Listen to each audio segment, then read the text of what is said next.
दोस्तों, एक चमचमाती हुई कार रोड से जा रही थी। अचानक उसे सामने पे एक टोल प्लाजा पड़ता है, वहाँ पर एक भारी भरकम जाम लगा हुआ था। लाइनों में सैकड़ों वाहन पड़े हुए आसपास। जब उस गाड़ी फॉर्च्यूनर का ऑनर यानी सतेंद्र जैन की नज़र पड़ती है तो वहाँ पर 3-4 गंदे कपड़े पहने हुए भिखारी नज़र पड़ती हैं। तो उसके अंदर दयालुता और इंसानियत आ जाती है और इंसानियत के कारण अपने पर जेब में हाथ डालता है और पर्स निकालता है। उस पर्स में से कुछ रुपए निकालता है और 1-1 हज़ार रुपये उन तीनों को दे देता है। दोस्तों, अभी तक आपने हमारे YouTube चैनल को सब्सक्राइब नहीं किया है तो आप प्लीज़ सब्सक्राइब कर लीजिए, लाइक कर दिए और इस वीडियो को ज़्यादा से ज़्यादा शेयर कीजिए, जिससे आपको आने वाली वीडियो का नोटिफिकेशन सबसे पहले आपके पास पहुंचे। आशा है कि ये वीडियो आपको बहुत पसंद आएगी, इससे आप बहुत प्यार देंगे। एक एक वीडियो मैं आपके लिए बड़ी मेहनत से बनाता हूँ। दोस्तों, जब उत्तर प्रदेश का एक ज़िला पड़ता है कन्नौज, कन्नौज का एक जगह पड़ती है छिबरामऊ। छिबरामऊ के रहने वाले सतेंद्र जैन, जिनका 14 अप्रैल 2015 को तलाक हुआ था। दोस्तों, जैसे ही भिखारन को 1-1 हज़ार रुपये देता है तो और जाम खुल जाता है तो पीछे से वो शीशे में झांकने लगता है तो एक गंदे कपड़े पहने हुए भिखारन कहती है, साहब आपने सभी को रुपए दे दिए, आपने मुझे पैसे नहीं दिए। तो जब देखता है तो सतेंद्र जैन की जब निगाह उसके ऊपर जाता है तो वह मन ही मन में कहता है कि ये चेहरा तो मैंने कहीं देखा है, यानी बहुत नज़दीकी से देखा है। तो जब जैसे ही वो भिखारिन पास आती है तो सतेंद्र जैन उसे पहचान लेता है और कहता है, तुम यहाँ कैसे? वो कहता है वो कोई और नहीं थी, उसकी 5 साल पहले जो तलाक शुदा पत्नी यानी रूबी थी। वो कहती है, साहब कुछ हालात ऐसे हैं, मजबूरी इंसान से क्या नहीं करवाती, जो ये सब कर रहा हूँ ये मेरी मजबूरी है। तो अपने ड्राइवर से कहता है कि ड्राइवर साहब आप पीछे की खिड़की खोल दीजिए, और रूबी से कहता है, रूबी इसमें आप बैठ जाइए। तो वो उसमें बैठ जाती है और जैसे ही रूबी उसमें बैठ जाती है तो आसपास जो खड़े लोग होते हैं तो ये कहते हैं कि ये बड़ा पैसे वाला व्यक्ति इस भिखारिन को कहाँ ले जा रहा है, कहीं इसके साथ गलत कृत्य न करे। तो आसपास में जितनी भीड़ है वो एकदम साड़ी एकत्रित हो जाती है और विरोध जताती है कि आप इसे नहीं ले जा सकते, आप कैसे। तो रूबी कहती है कि नहीं, ये मेरे 5 साल पहले जो तलाक हुई थी ये मेरे तलाकशुदा पति सतेंद्र जैन हैं, तो ये मुझे नहीं ले जा रहे, मैं इनके साथ स्वेच्छा से जा रही हूँ। तो वो बतलाते हैं और एक होटल में रुकते हैं।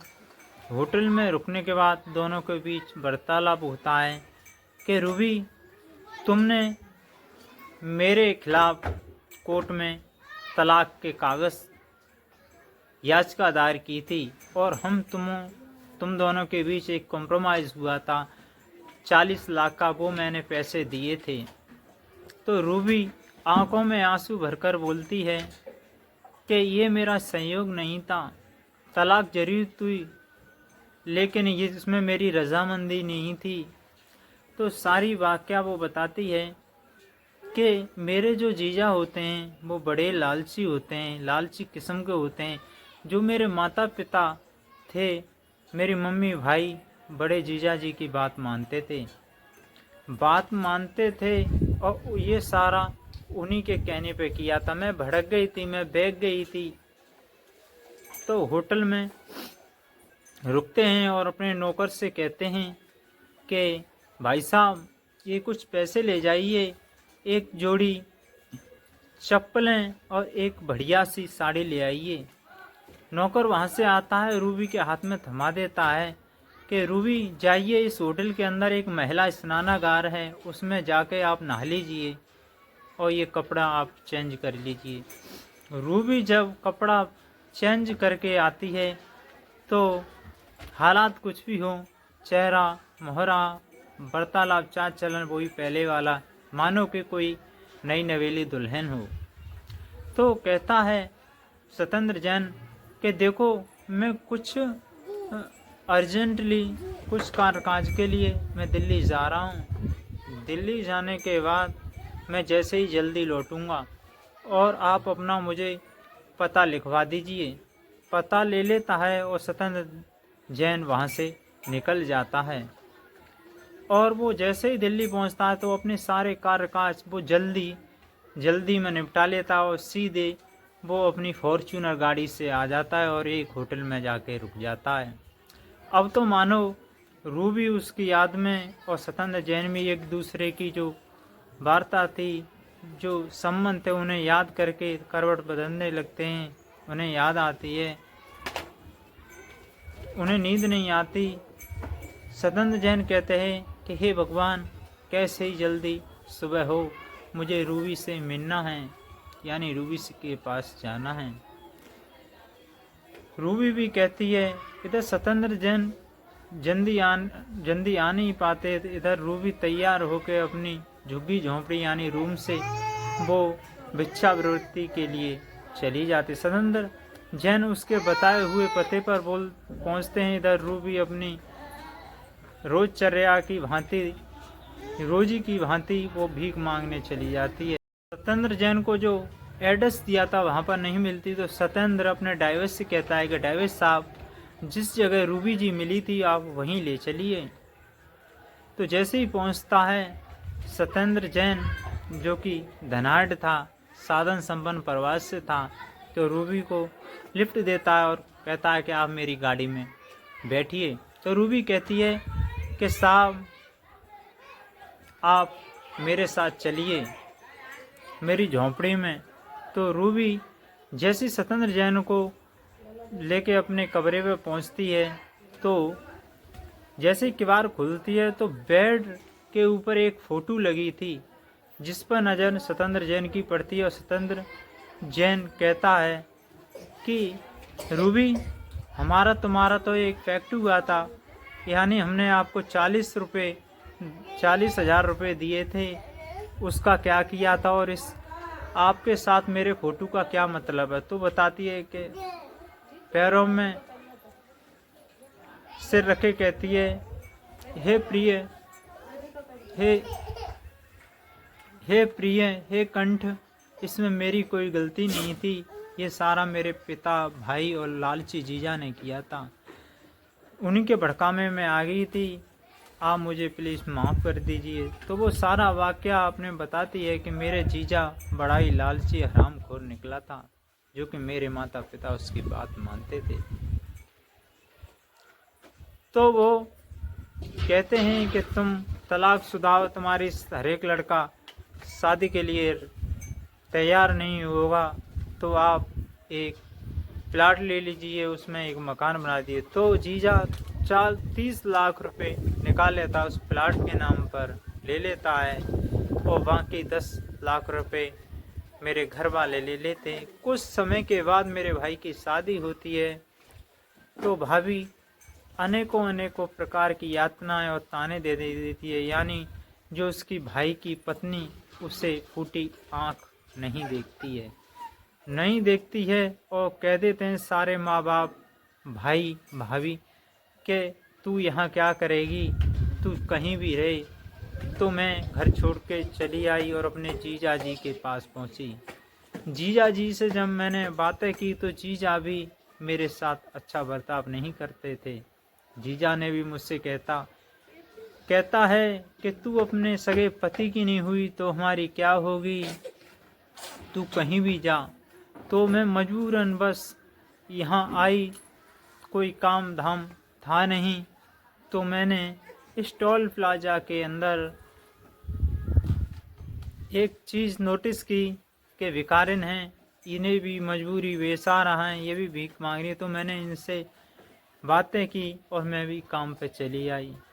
इसी भिक्षावृत्ति से मैं अपना ये जीवन यापन कर रही हूँ। तो वो नाश्ता इतने में लगा देती है। इधर सूरज जैन के आंसू टप टप जमीन पे गिर रहे थे, बहुत ही भावुक था। तब रूबी कहती है, रो मत, अगर इंसान ईमानदार और नेक दिल हो तो फिर भी एक हो सकते हैं, एक हो सकते हैं, क्यों नहीं। फिर चलो, वो कहती है कि नहीं, मेरा तो एग्रीमेंट रीत रिवाज और पौराणिक मुझसे हो चुका है, मैं आपको दोबारा रूबी नहीं ले जा सकता। तो कहती है चलो ठीक है। मम्मी कैसी हैं? कि मम्मी बढ़िया है। मम्मी पूछती हैं बहू को कब लाएगा वो। बढ़िया हैं। तो मेरी सासू माँ से यानी मम्मी जी से एक बार बात करा दीजिए। तो फ़ोन मिलाता है जिम से निकाल के, और मम्मी के पास। मम्मी कहती हैं, मम्मी तुम्हारी बहू मिल गई है रूबी। मम्मी जिज्ञासा बस जल्दी से छपाक से था कहती हैं, तो मेरी बात करा। दोनों के बीच कई मिनटों तक वार्ता होते हैं और फिर सत्येंद्र जैन फ़ोन ले लेता है। जब सत्येंद्र जैन की माँ कहती हैं कि मेरी बहू को मेरे घर ले आ, तो सत्येंद्र जैन अपनी माता की बातों को नाम में तब्दील तो कर नहीं सकता। तो कहता है, रूबी इसमें बैठ जाओ। जब घर पे ले जाता है तो उसकी माँ एक थाली में दीपक, फूल, माला और दीपक जलाई थी, जिससे कि वो अपनी दोबारा बहू आई हुई का उसका स्वागत कर सके। और स्वागत करने लगी और पैर छूकर बोली, मम्मी इंसान से गलती होती है क्या, आप भी मुझे माफ़ नहीं करती। इधर सत्येंद्र जैन कहते हैं, माँ मैंने आपसे मिला दी, लेकिन अब मैं इसके जो एड्रेस है वहीं छोड़ के आऊँगा। तो वो कहती हैं, बेटा इसमें या तो मेरी अर्थी मरा मुँह देगा, बहू को कहीं मत ले जा। अगर सुबह का भूला अगर शाम को घर आ जाए तो उसे भूला नहीं कहते। दोस्तों फिर से वो दोबारा शादीशुदा ज़िंदगी या दाम्पत्य जीवन में बन जाते हैं, अच्छी तरह रहते हैं दोनों पति पत्नी। अपना जीवन किसी लालची व्यक्ति के बातों में पढ़ के बर्बाद न करें। दोस्तों अगर ये वीडियो आपको पसंद आए तो लाइक करें, सब्सक्राइब करें और ज़्यादा से ज़्यादा शेयर करें, और इसमें अपने कमेंट बॉक्स में अपनी राय ज़रूर दें, जिससे हमें भी एक नोटिफिकेशन मिले, जिससे आपको बढ़िया से बढ़िया कंटेंट, बढ़िया से बढ़िया